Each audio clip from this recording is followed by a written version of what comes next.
I'm just about to add a few hundred cards into my eBay store, and I realized that my inventory box is, one, getting a little bit tight in some of the rows, and two, a couple of my sections are getting too big to really handle comfortably and find the cards that I need to quickly.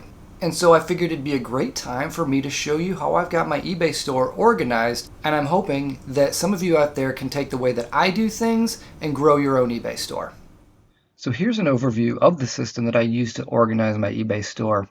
Now it's important to note that this is concerning my lower end singles. We're talking $1 to $20 singles. So my sets, slabs, higher end stuff, they're elsewhere. But here we're talking about anything that we're sending in an eBay standard envelope. First off, why did I come up with this system? So when I decided to grow my eBay store, I had, a few hundred cards on there. I was doing it part-time, but I made the decision to grow, and I knew that I was going to need some systems and processes to get me there. And those included, I knew I was going to need to be able to scan more efficiently. I knew that I was going to need to be able to list more efficiently. Importantly here, I was going to need an inventory system that, in conjunction with the listing and the shipping, I was going to be able to be efficient there. So the goal for this system was to have a flexible and scalable system that allowed me for finding that single card quickly and easily. It's important that it was flexible because here I am telling you about my system, and your inventory is not my inventory. Additionally, that's always changing. The next collection that we buy could completely change the landscape of your inventory.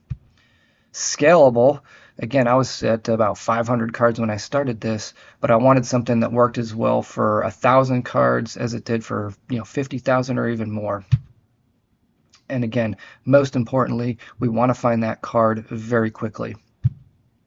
So the meat and potatoes of this system is a hierarchy. Once the card is listed, and sometimes I will even use this hierarchy in pre-sorting everything, but for now we're just talking about it's already listed, we're getting it into inventory. These are the main categories where the cards go, and these are all noted by the large dividers.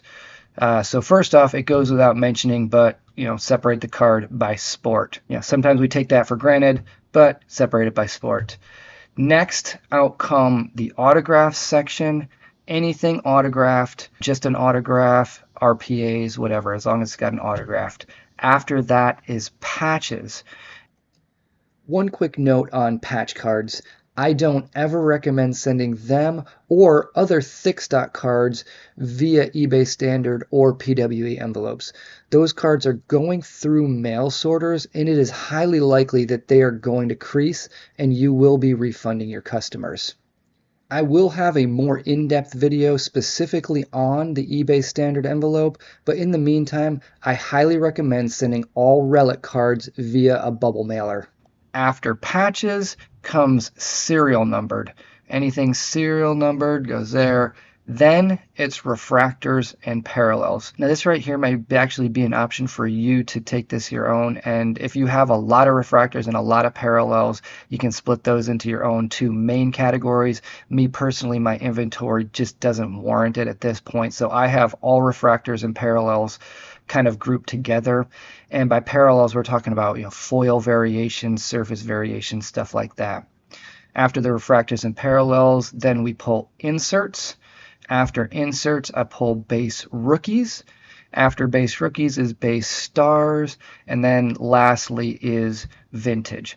So again, these are the categories that are divided by the large dividers in the boxes. Now, just these main categories may last you a long time. You can get up over 1,000 cards organized in very manageable stacks of cards using this. Again, depending on what your inventory is. But once you start noticing some of your sections just getting too hard to handle, it's taking you longer to find them, then we actually go and subcategorize everything. So in the subcategories, this is where it's really flexible and you can personalize it. I use the smaller dividers to break down the larger sections more. Generally, and 99% of the time, the first subcategory becomes an era. Now that's pre-90s, post-90s, pre-2000s, post-2000s, decades or even year, but 99% of the time, you start breaking the cards down by year, and that'll take you quite a while. Another option might be separate between chrome and paper, and that's specific to like inserts or your base rookies, but start separating your card stock right there. That might work for you. You may have enough brand separation that makes sense. Players, you may end up with a collection or two that, you know, the guy or gal focused on a certain player. I personally have a section in my inserts of just Mickey Mantle. I think we've seen that in this video. If not, you'll see it in a little bit. You may just have a big section of a player. You may be able to separate into team. I haven't done that personally, but it may work for you. And most importantly, you know, whatever does work for you, the point of the subcategories is that it works with your inventory. And that is basically it. Particularly, my row of football cards is pretty tight. And then football rookies, baseball inserts, and baseball rookies are all getting to be too large.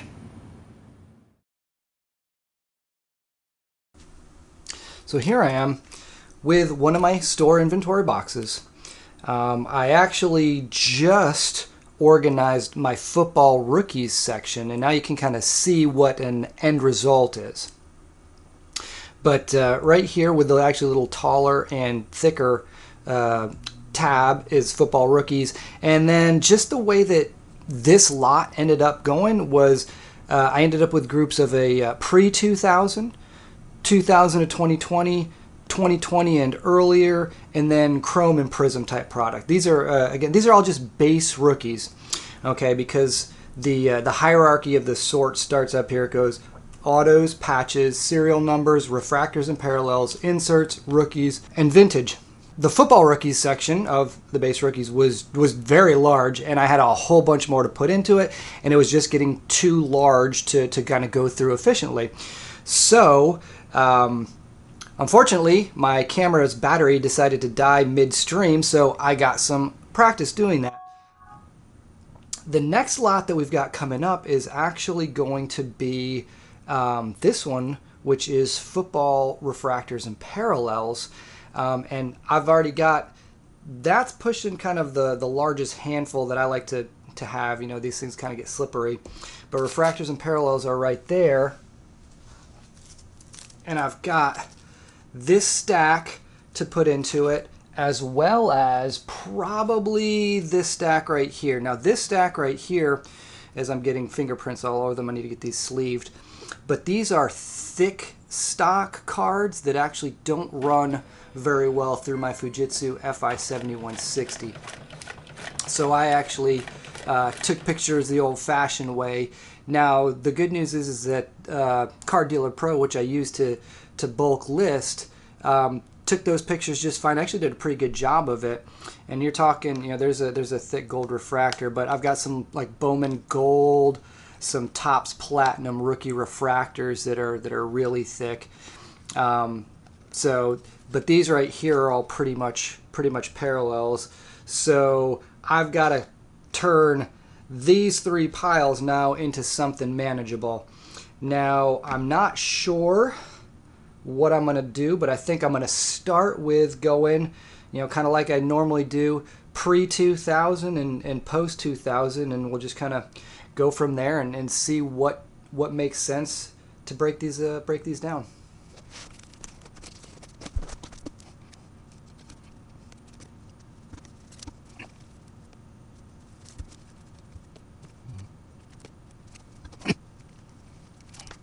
All right, so at quick glance, this is my pre-2000 pile. Everything else is going to be post-2000.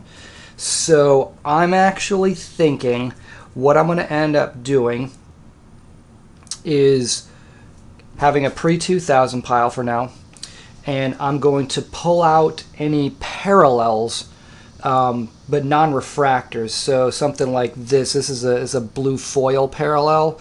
So I'm going to pull out all the parallels first, and then I think I'm going to do decades. So 2000 to 2009, 2010 to 19, and 2020 and earlier. I think that will get this pile down a little bit more manageable. So let's do that.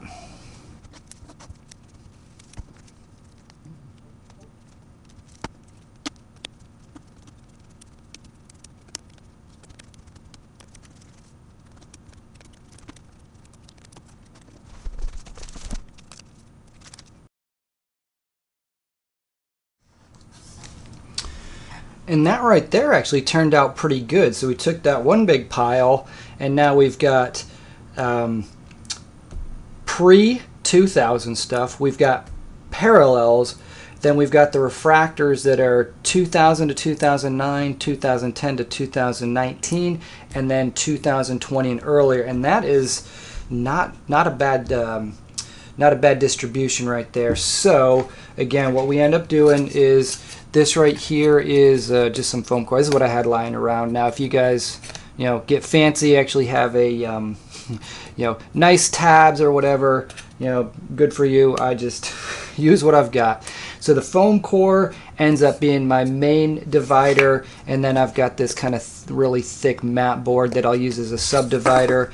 I actually have them, they're slightly smaller, the subdividers are, and then there's where a card goes. So you got room to see everything, and that's just an example. But I will need 1, 2, 3, 4, and 5, and we will go pre-2000 parallels, 2000 to 2009 refractors. Yeah.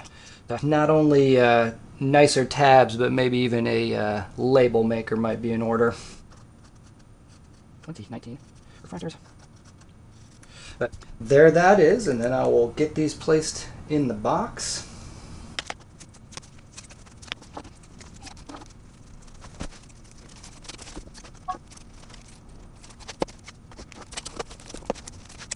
All right, and that's that. Now you actually see, I mean, this box is really starting to get pretty tight, and I've still got that many to fit in there. So, I'll be working a little bit more on this off camera.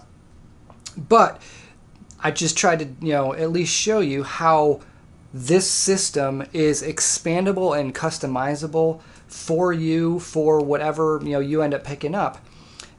Because, here, my football rookies, I ended up, getting them separated in a different fashion. Then I separated the refractors and parallels.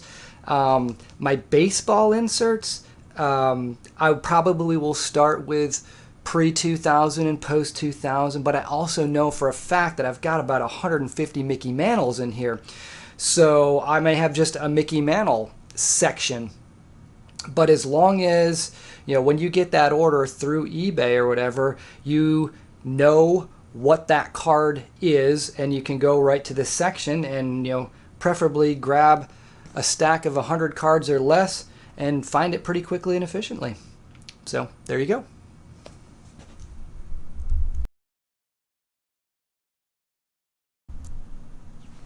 And here's an updated look at that box. We went from one box with no room busting at the seams to 2 boxes with room for a couple thousand more cards. Specifically, what we went through was the football rookies, and we've got 1, 2, 3, and 4 subsection of football rookies. Football inserts, we've got just 2, looks like. Just 2. Football refractors and parallels, 1, 2, 3, 4, and 5 subsections there. We also did baseball inserts, and I think we ended up with 4. We ended up with mantles, throwbacks, and greats, pre-1999, post-2000, and chrome ones. So we ended up with 5 there. And then my baseball rookies, we ended up with pre-2000 and post-2000. Still a little bit thick right there, but I actually ran out of subdividers.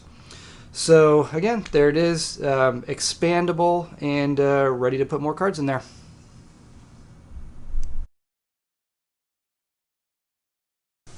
And before I even had time to put the boxes away, I ended up having to ship out 2 singles.